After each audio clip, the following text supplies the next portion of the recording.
صلی اللہ علیہ وسلم، اور ان کا ایک فرمان وہ ہے جو آپ کو سنا رہا ہوں۔ اے مسلمانوں، میں تمہیں 5 باتوں کا حکم دے کر جا رہا ہوں۔ ایک روایت میں اضافی الفاظ ہے اللہ امرنی بہن، اور یہ نہ سمجھنا میں اپنی طرف سے کہہ رہا ہوں، اللہ نے مجھے ان کا حکم دیا ہے۔ وہ 5 باتیں کیا ہیں؟ جماعت کی شکل میں رہو، سمع و طاعت، سنو اور اطاعت کرو، ہجرت و جہاد بالجماعت والسمع والطاعت والہجرت والجہاد فی سبیل اللہ۔ 5 باتیں ذرا اس مجمع میں ہاتھ اٹھائیں وہ حضرات جنہوں نے کبھی یہ حدیث سنی۔ اندازہ ہوا یہ 300 میں ایک کی اوسط نہیں ہے۔ کیا وجہ ہے؟ وجہ میں کل بتا چکا ہوں۔ دین کا ایک حصہ انگریز کے دور میں بھی قائم رہا تھا، وہ ہمیں یاد رہا۔ انگریز کے دور میں نماز تھی کہ نہیں؟ روزہ تھا کہ نہیں؟ حج تھا کہ نہیں؟ زکوٰۃ تھی کہ نہیں؟ کلمہ شہادت تھا کہ نہیں؟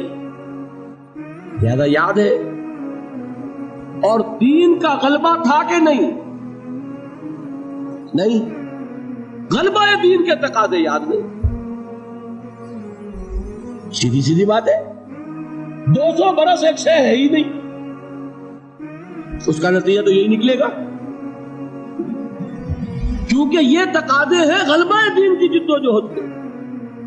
وہ تقاضے ہیں بنی الاسلام علی 5، پہلی چھت کے 5 ستون۔ پہلی چھت تو ہے، 5 ستون بھی ہے۔ تیسری چھت آپ کے ذہن سے نکل گئی، اقامت دین کی فرضیت کو آپ جانتے ہی نہیں، لہذا جو اس کے لوازم ہیں وہ کیسے یاد ہوں گے؟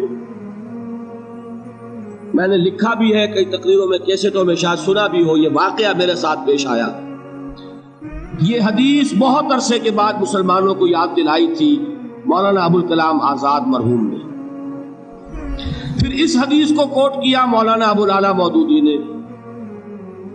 میں نے یہ پڑھی ان کی ایک کتاب میں، یہ مجھے پتا نہیں تھا کہ یہ حدیث کی کون سی کتاب میں، یہ میں آج سے 25 سال پہلے کی بات بتا رہا ہوں۔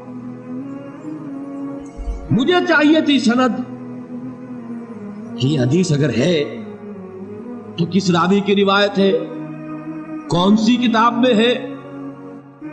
میں نے ایک دارالعلوم کے شیخ الحدیث صاحب سے جا کر سوال کیا، اور میں کس سے کر سکتا تھا، کہ مجھے اس حدیث کا حوالہ چاہیے۔ وہ اب بھی زندہ ہیں، موجود ہیں، بزرگ ہیں، میں ان کا احترام کرتا ہوں۔ ان کا جواب یہ تھا کہ الفاظ بہت نامانوس، یعنی کچھ ذہن میں ہے نہیں، نامانوس سے الفاظ ہیں۔ اس کے بعد جب مجھے پتا چلا یہ مشکات کی روایت ہے، مسند احمد ابن حنبل اور جامع ترمذی کے حوالے سے مشکات میں، مشکات تو پہلی کتاب ہے جو پڑھائی جاتی ہے حدیث کی۔ سوال پیدا ہوا کہ یہ کیوں اوجھل ہو گئی نگاہوں سے؟ جان لیجئے یہ انسان کا ایک خاص فنومینن ہے، جس چیز پر توجہ ہوتی ہے وہی نظر آتی ہے، توجہ نہیں ہے تو آپ گزر جائیں گے اور آپ کو نظر نہیں آئے گی شے۔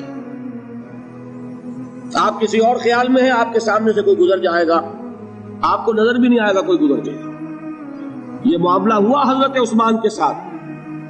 حضرت عثمان کسی فکر میں بیٹھے ہوئے تھے، حضرت ابوبکر گزرے، حضرت عمر رضی اللہ تعالیٰ عنہ گزرے، سلام کیا، انہوں نے جواب نہیں دیا۔ اب یہ ناراض ہوئے اپنے دل میں، جا کے شکایت کی حضرت ابوبکر سے۔ غالباً حضور کے انتقال کے بعد کا واقعہ ہے، اور حضور کے انتقال کے صدمے میں وہ اس وقت بیٹھے ہوئے تھے۔ حضرت ابوبکر سے شکایت کی کہ عثمان کو میں نے سلام کیا، سلام کا جواب نہیں دیا۔ سلام کا جواب نہ دینے کا مطلب یہ ہے دوستی ختم، دشمنی شروع۔ سلام بڑی شے ہے، یہ انہوں نے بڑی بات محسوس ہوئی۔ وہ گئے، حضرت ابوبکر آئے، عثمان کیا معاملہ ہے؟ عمر نے سلام کیا، تم نے جواب نہیں دیا۔ کہا کہ حاشا و کلا، میں نے نہ سنا نہ میں نے دیکھا عمر کو گزرتے ہوئے۔ یہ کیا وجہ ہے؟ اس لیے کہ توجہ اس وقت کسی اور چیز پر تھی، آنکھیں کھلی ہیں لیکن آدمی نظر نہیں آتا۔ سمجھو، آپ پڑھتے چلے جائیں گے، ہو سکتا ہے کہ کوئی چیز جو ہے 10 دفعہ آپ کی نگاہوں سے گزری ہو، آپ نے پڑھی نہیں۔ یہ معاملہ ہے، چونکہ یہ چیز ذہنوں سے اوجھل ہو چکی کہ دین کو قائم کرنا بھی فرض ہے، لہذا جو اس کے تقاضے ہیں وہ ذہن ان کو قبول ہی نہیں کرتا، الفاظ پڑھ لیتے ہیں، مفہوم کی طرف توجہ نہیں ہوتی۔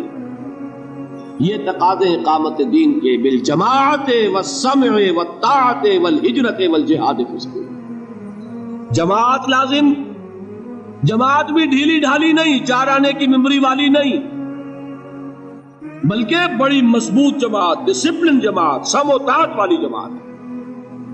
لسن اینڈ اوبے، یہ ہم نے پڑھی تھی 10ویں جماعت میں ایک نظم، آپ نے بھی پڑھی ہوگی، charge of the light brigade. ایک لائٹ بریگیڈ رسالہ ہے، اسے حملے کا حکم دے دیا ہے کمانڈر نے، وہ 600 افراد تھے اس دستے میں۔ ایک شخص یہ سوچ رہا ہے someone has blundered، کوئی بہت بڑی غلطی ہو گئی ہے، کسی نے بڑا غلط فیصلہ کیا ہے۔ کیوں؟ cannon to right of them, cannon to left of them, cannon in front of them, cannon behind them۔ داہنی طرف بھی توپ خانہ لگا ہوا ہے، بائیں طرف بھی توپ خانہ ہے، سامنے بھی توپ خانہ ہے، پیچھے بھی توپ خانہ ہے۔ اس حال میں رسالہ چارج کرے گا تو کیا ہوگا؟ خاتمہ۔ یہ سب کچھ نظر آ رہا ہے، someone has blundered، لیکن there's not to reason why، there's but to do and die۔ فوج میں یہ ہے ہی نہیں کہ آپ کوسچن کر سکے کہ یہ حکم کیوں دیا گیا۔ You have to obey، do and die۔ جب تک ایسی جماعت نہ ہو انقلاب نہیں ہے۔ محمد الرسول اللہ نے کسی چیز کو بھی مجمل نہیں رکھا، بالجماعت والسمع والطاعت، جماعت، اور جماعت بھی کیسی؟ سم و طاعت والی جماعت، لسن اینڈ اوبے۔ اور یہ جماعت کیا کرے گی؟ 2 کام، ہجرت اور جہاد۔ ہجرت کیا ہے؟ آپ سمجھتے ہیں شاید صرف وطن کو چھوڑ دینا ہجرت ہے؟ حضور سے سنیے، پوچھا گیا ای الہجرت افضل یا رسول اللہ، اللہ کے رسول سب سے اعلیٰ ہجرت کون سی ہے؟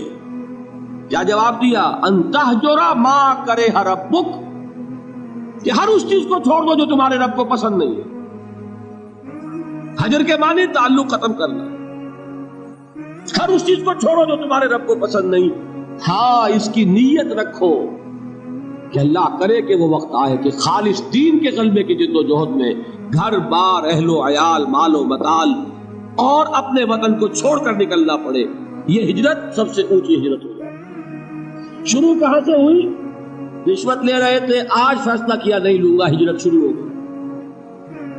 کوئی شخص شراب پیتا تھا، آج طے کر لے کہ اب نہیں، ہجرت شروع ہو گئی۔ جو اللہ کو پسند نہیں اس سے ترک تعلق۔ اور چوٹی کیا ہے؟ گھر بار، وطن، اہل و عیال، مال و منال سب کو چھوڑ کر نکل جانا، جیسے نکلے محمد کے دیوانے صلی اللہ علیہ وسلم۔ کیا ٹرکوں میں گھر بار کا سامان لے کر گئے تھے؟ اہل و عیال کو لے کر گئے تھے؟ تنہا تنہا، کس لیے؟ صرف اللہ کے دین کے غلبے کے۔ جہاد کیا ہے وہ میں بیان کر چکا۔ افضل الجہاد کیا ہے؟ ان تجاہد نفسک فی طاعت اللہ، لیکن نیت چوٹی کی رکھنی ہوگی۔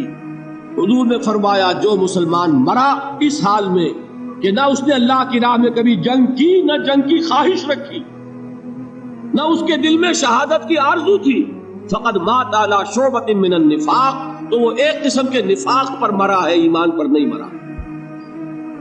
0 لیول نہیں، مائنس لیول، جو کل میں نے آپ کو بتایا تھا۔ نیت یہ رکھو کہ اللہ وہ وقت لائے کہ صرف اللہ کے دین کی غلبے کی جد و جہد میں جنگ کا وقت آئے اور ہماری گردن کٹے۔ یہ وہ آرزو ہے جو آرزو کی محمد رسول اللہ نے، لَوَدِدْتُ أَنْ أُقْتَلَ فِي سَبِيلِ اللَّهِ ثُمَّ أُحْيَا ثُمَّ أُقْتَلَ، میری بڑی خواہش ہے کہ میں اللہ کی راہ میں قتل ہو جاؤں، پھر مجھے زندہ کیا جائے، پھر قتل ہو جاؤں، پھر زندہ کیا جائے۔ یہ بار بار لذت مجھے حاصل ہو اللہ کی راہ میں گردن کٹوانے کی۔